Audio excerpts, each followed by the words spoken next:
حضرت علی کے بارے میں آتا ہے کہ ان کا کئی دن سے فاقہ چل رہا تھا، کھانا نہیں بن رہا گھر میں، بیوی ہیں، بچے ہیں، سب بھوکے۔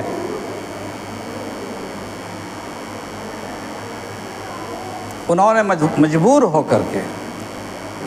ہو کر کے اپنی عزت بھی ہے، حضور اکرم علیہ الصلاۃ والسلام کے زمانے کی بات ہے،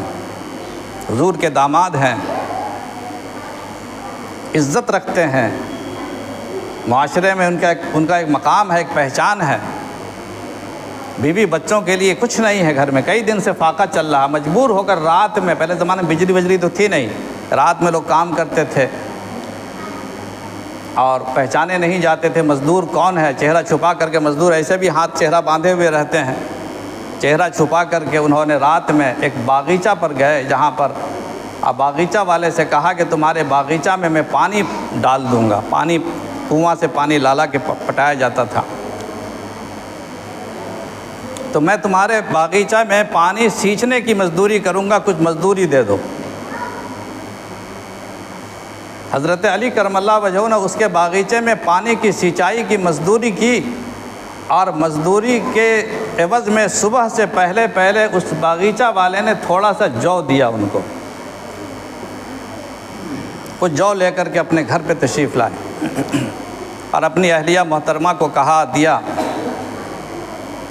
کہ اس کے 3 حصے کر لو، ایک حصہ آج پکا لو، دوسرا حصہ اللہ نے چاہا تو کل پکا لیں گے، تیسرا حصہ پرسوں پکا لیں گے، اللہ 3 دن کا انتظام تو اللہ نے کر دیا۔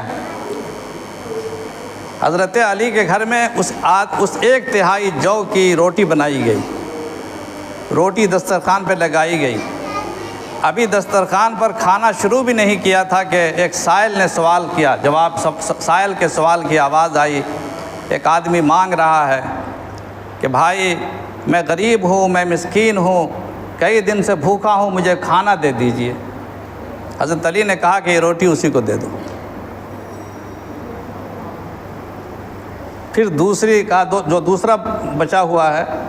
دوسرا حصہ سے روٹی بناؤ۔ پھر بیوی نے محنت کر کے اس کو پیس کر کے روٹی تیار کیا، دوسرے حصے کی،